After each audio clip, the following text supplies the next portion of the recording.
அனைவருக்கும் வணக்கம். இனிய புத்தாண்டு நல்வாழ்த்துக்கள். நீங்கள் யார் தெரியுமா?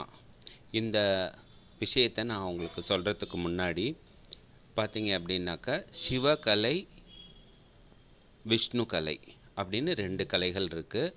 சிவகலை அப்படின்னு பார்த்துக்கிட்டிங்க அப்படின்னாக்கா, இந்த சிவகலையில் இருக்கக்கூடிய நம்ம எப்பேற்பட்டவங்க, நம்ம சிவகலையா விஷ்ணு கலையா அப்படின்னு நம்ம தெரிஞ்சுக்கிறதுக்கு ஒரு சின்ன ஒரு புராணங்கள்லேருந்து கூறப்பட்டுள்ள ஒரு விஷயத்தை நான் உங்கள்கிட்ட ஷேர் பண்ணிக்கிறேன்.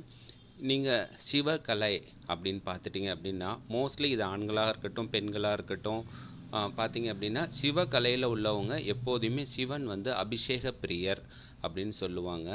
விஷ்ணு அலங்கார பிரியர் அப்படின்னு சொல்லுவாங்க. இப்போ சிவ கலைகளில் இருக்கக்கூடியவங்க பார்த்தீங்க அப்படின்னா கம்பீரமான உடல்வாகு. இவங்க பொதுவாகவே பார்த்தீங்க அப்படின்னாக்க ரொம்ப ஸ்ட்ரைட் ஃபார்வர்டாக இருப்பாங்க. எதுக்கு ஒரு சின்ன சின்ன விஷயத்துக்கு கூட ரொம்ப யோசித்து செய்வாங்க. தன்னை அலங்கரிக்கிறதுக்கு உண்டான விஷயங்களில் ரொம்ப முக்கியத்துவம் கொடுத்துக்க மாட்டாங்க. ரொம்ப சிம்பிளாக இருப்பாங்க. நார்மலான ஒரு ட்ரெஸ்ஸை வியர் பண்ணியிருப்பாங்க. இவங்களுக்கு பார்த்தீங்க அப்படின்னா சொல் வாக்கு ரொம்ப ரொம்ப அதிகமாக இருக்கும். இவங்க ஒரு ஒரு விஷயத்தில் ஈடுபடும் பொழுது, அதாவது உடல் கம்பீரத்துக்கு ரொம்ப இம்பார்ட்டன்ஸ் கொடுப்பாங்க. அதே மாதிரி பார்த்தீங்க அப்படின்னாக்க, கோவில் குளங்கள் இதுகளுக்கெல்லாம் வந்து பார்த்தீங்க அப்படின்னா தியானம் மற்றதுகளுக்கெல்லாம் ரொம்ப இம்பார்ட்டன்ஸ் கொடுப்பாங்க. இப்போது நான் சொல்லும்போதே தெரிஞ்சிருக்கும், நீங்கள் சிவகலையா சிவனோட டிவோட்டியா அப்படிங்கிறத ஈஸியாக புரிஞ்சிருக்கும். அடுத்தது பார்த்தீங்க அப்படின்னா விஷ்ணு கலை. இந்த விஷ்ணு கலைகளில் இருக்க ஆணாக இருக்கட்டும் பெண்ணாக இருக்கட்டும், இவங்க பார்த்திங்கன்னா தன்னை அலங்கரித்துக்கிறதுல பார்த்தீங்க அப்படின்னாக்க ரொம்ப இம்பார்ட்டன்ஸ் கொடுப்பாங்க.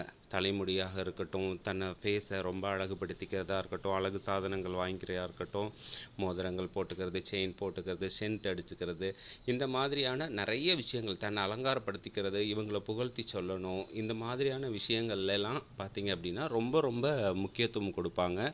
இவங்க விஷ்ணு கலையில் வருவாங்க. இவங்களுக்கு பார்த்தீங்க அப்படின்னாக்க செல்வ வளம் அதிகமாகவே இருக்கும். இவங்களுக்கு மகாலட்சுமியோட கடாட்சம் இருக்கும். இவங்களுக்கு நுட்பமான அறிவு இருக்கும். எதையுமே பார்த்தீங்க அப்படின்னாக்க ரொம்ப கூர்ந்து அவசரப்படாமல் நிதானமான ஒரு முடிவை எடுப்பாங்க.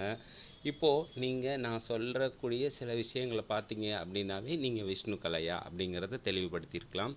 ஹரியும் சிவனும் ஒன்று, அறியாதவள் வாயில் மண் அப்படின்னு சொல்லுவாங்க.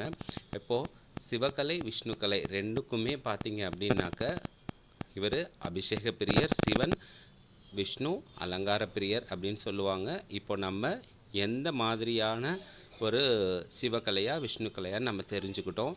இன்னும் இது போன்ற நிறைய ஆன்மீக தகவல்களை உங்களுக்காக நம்மளோட யூடியூப் சேனல் அருங்கிரகா யூடியூப் சேனலில் ஷேர் பண்ணுறோம். கண்டிப்பாக எதுக்கோ நம்ம சப்ஸ்கிரைப் பண்ணுறோம். கண்டிப்பாக இந்த ஒரு பயனுள்ள தகவல்களை நீங்களும் தெரிஞ்சுக்கிட்டு உங்களோட